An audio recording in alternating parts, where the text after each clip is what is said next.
नमस्कार दोस्तों, स्वागत है हमारे चैनल में एक नई कहानी के साथ। रात के सन्नाटे में फ़ोन की घंटी बजती है। आर्यन, जो अपने कमरे में गहरी नींद में था, अचानक चौंक कर उठ गया।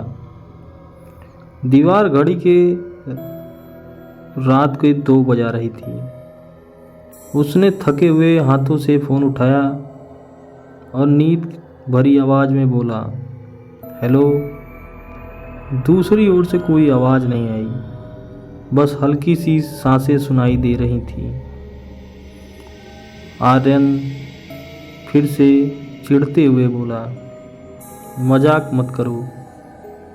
कुछ क्षणों बाद एक ठंडी और गहरी आवाज़ सुनाई दी, तुम्हें नहीं लगता कि अब सच्चाई जानने का वक्त आ गया है आर्यन? आर्यन का दिल एक पल के लिए थम सा गया। उसने तुरंत फ़ोन काट दिया, लेकिन उस आवाज़ में कुछ ऐसा था जिसने उसके दिल में एक अनजानी बेचैनी भर दी थी। वो समझ नहीं पा रहा था कि ये कॉल किसकी थी और क्यों। सुबह होते ही आर्यन अपने दोस्त राघव से मिलने निकल पड़ा। राघव उसका सबसे करीबी दोस्त था और ऐसी किसी भी अजीब स्थिति में वो हमेशा उससे सलाह लिया करता था। आर्यन ने यह पूरी बात राघव को बताई। राघव पहले इन बातों को मजाक में लिया। वो राघव बोलता है कि रात को किसका कॉल आया था जिसे सुनकर तुम इतना घबरा गए? रात को किसी ने मुझे कॉल किया था और जो कहा उसने वो बहुत अजीब था। राघव ने फिर पूछा, क्या? आर्यन, उसने कहा मुझे सच्चाई जानने का वक्त आ गया है, लेकिन यह बात नहीं क्या थी इसका कोई सुराग नहीं है। राघव ने हंसते हुए कहा, भाई ये मजाकिया कॉल हो सकता है, ऐसे किसी अनजान कॉल से परेशान मत हो। लेकिन आर्यन का मन इस बात को लेकर संतुष्ट नहीं हो रहा था। उसकी छठी इंद्री उसे बार बार आगाह कर रही थी कि यह कोई मामूली बात नहीं है। ऐसे करते करते 2 दिन बीत गए। यह बात पुरानी हो गई, लेकिन अगले दिन आर्यन के दरवाजे पर एक पुराना लिफाफा पड़ा था। उस पर कोई पता नहीं था, बस उसके नाम की सादा लिखावट। उसने लिफाफा खोला। उसने एक पुरानी तस्वीर थी, आर्यन और उसके माता पिता की, जो एक सुनसान जंगल में खींची हुई थी। आर्यन को याद नहीं था यह तस्वीर कब खींची गई थी। पीछे की तरफ एक लाइन लिखी थी, अंधेरे ने उस पार तुम्हारे सवालों का जवाब है।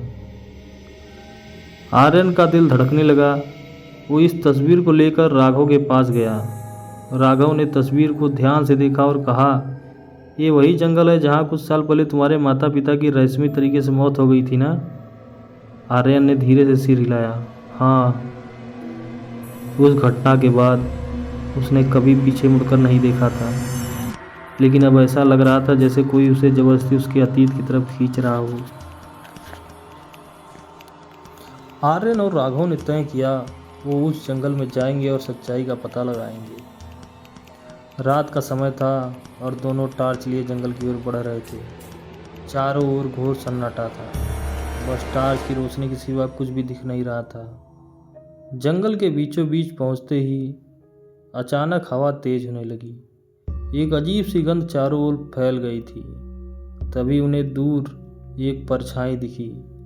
वो परछाई धीरे धीरे उनकी ओर बढ़ रही थी। राघव डरते हुए, ये कौन है? आर्यन टार्च की रोशनी बढ़ाते हुए बोला, कोई भी हो, हमें सच्चाई का सामना करना होगा। परछाई पास आते ही एक चेहरा साफ दिखने लगा था। वो चेहरा आर्यन के पिता का था, लेकिन ये कैसे संभव हो सकता है? उसके पिता की तो सालों पहले मर चुके थे। आर्यन को समझ नहीं आ रहा था कि ये सब क्या हो रहा है। राघव ने तुरंत हाथ पकड़ा और कहा, यहाँ से चलो, ये जगह सुरक्षित नहीं है आर्यन। लेकिन आर्यन ने पीछे हटने से इनकार कर दिया। मैं यहाँ से नहीं जाऊँगा राघव। अब मैं ये जानता हूँ कि मेरे माता पिता के साथ क्या हुआ था। आर्यन के पिता धीरे धीरे गायब होने लगे और उनकी जगह एक धुंधली परछाई ने ले ली।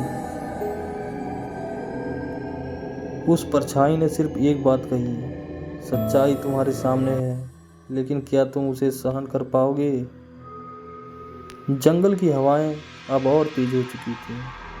आर्यन के सामने कई अनसुलझे सवाल थे और हर कदम के साथ वह अंधेरे में डूबता जा रहा था। आर्यन और राघव अभी भी जंगल में खड़े थे। ठंडी हवा ने उनके शरीर को जकड़ रखा था और आर्यन के पिता की वह परछाई हवा में खो चुकी थी। परंतु उस परछाई की आखिरी बात, सच्चाई तुम्हारे सामने है, लेकिन क्या तुम उसे सहन कर पाओगे, अभी भी आर्यन के कानों में गूंज रही थी। राघव आर्यन से बोलता है, आर्यन, यह जगह हमें नुकसान पहुंचा सकती है, हमें यहाँ से तुरंत निकलना चाहिए। आर्यन, नहीं राघव, मैं अब वापस नहीं जा सकता। यह जंगल मेरे माता पिता से जुड़ा है और शायद यहाँ ही मेरे सारे सवालों का जवाब छुपे हैं। दोनों आगे बढ़े। टार्च की रोशनी कमज़ोर पड़ने लगी थी। जंगल के भीतर गहराई में कुछ अजीब सा महसूस हो रहा था। पेड़ जैसे धीरे धीरे हिल रहे थे पर हवा बिल्कुल शांत थी। अचानक आर्यन का पैर किसी ठोस चीज़ से टकराया।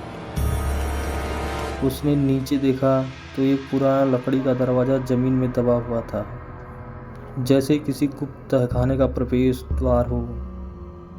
दरवाजे पर पुरानी जंग लगी चाबी लगी हुई थी, जैसे किसी ने जानबूझकर उसे खोला छोड़ा हो। राघव चौंकते हुए, ये दरवाज़ा यहाँ क्या कर रहा है? इस जंगल में कुछ बेहद गलत है। आर्यन दरवाज़ा खोलते हुए, मुझे यकीन है कि यह हमें सच्चाई के और करीब ले जाएगा।